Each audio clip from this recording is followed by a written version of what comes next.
Hi, welcome back to WJZ at 9. Just talking facts and figures on the Titanic. John, what was your genesis moment where you said, as an entrepreneur, I'm going to put together Titanic and Immersive Voyage? So I've created a lot of Titanic exhibits over the years. I've been working on Titanic for 25 years.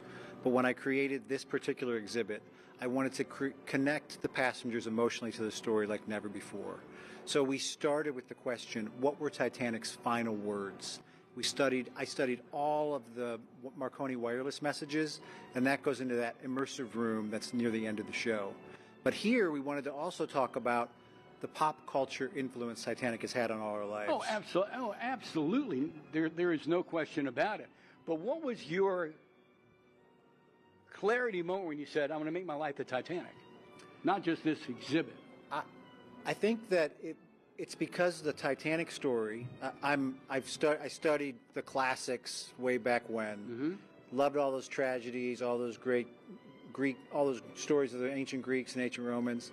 Titanic is the Greek tragedy of our modern era. Absolutely. The more that you get into it, the more layers of the onion peel back. There's always another story to be told, and I want to make sure that we're telling all of those, that I'm telling all of those throughout the course of my life. And coming up next half hour, we're not done yet, but coming up next half hour, there's a huge Baltimore connection to the Titanic, one that he studied, and a lady we're going to be talking about.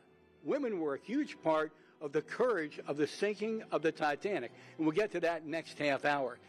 How long did it take you to build this here in Power Plant? We're in the old Barnes & Noble space of Power Plant on Pratt Street. Yeah, 601 East Pratt. It took us about a month to put it in here, but from the minute I saw this building, this was 2 years ago, I said, this is perfect for Titanic. It's got 4 smokestacks. Titanic had 4 funnels, all the brick. It was built in 1900. Titanic was built in 1912. You've used the bones of the old building. We've definitely highlighted. The Power Plant has never looked this good. No. It is absolutely incredible. It's going to be here for how many months? We'll be here through the summer. We should be here for 6 months, and hopefully with the support of the community, we could stay longer. It took us a lot to put it in. Oh, yeah. We'd love to keep it here for a long time. And I'm telling you, I want to bring Amy, I'm talking directly to you, because you mentioned you're really into the Titanic and the lore of the event and the ship, etc. This is worth every penny you're going to spend to come to it. If you Google Titanic Baltimore, it will take you to the website? Sure, expo-titanic.com or Titanic Experience Baltimore. It's also on the Fever app, if you have a Fever app. Got it. We're standing on the bow of the Titanic. Next half hour, we're going to board the Titanic. It is just spectacular. Back to TV Hill. All right, Marty, I'm hearing that there is a 4-year-old Amy video somewhere where she sings the theme, My Heart Will Go On. We're trying to get her to post Still my favorite song ever, yeah. Got to bring that back and circulate it. Here you go. Here we go. Amy, here you go. Here you go. In the world. Jack, I'm flying. Oh, my goodness.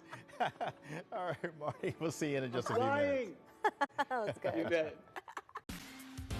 Welcome back to WJZ 9. Where's Marty John Sauer, creator of Titanic and Immersive Voyage. We're now standing in an exact recreation, even to the pattern of the rivets of the first-class entrance. That's right. This is the D-deck entrance. First-class passengers would have come right through this door where Captain Smith would have greeted them on the other side. Okay, so you have actual artifacts from Titanic, her sister ship, and 2 other ships involved in the sinking. That's right. So we have over 200 artifacts here in the experience that each one is curated to help you learn more about the story in the area you're in. So here we're in the departure gallery where everybody gets a boarding pass as they enter the ship. You actually become a passenger as you board the ship. So you also have this huge immersive experience. The immersive experience is a showstopper. It was my original idea behind the whole show.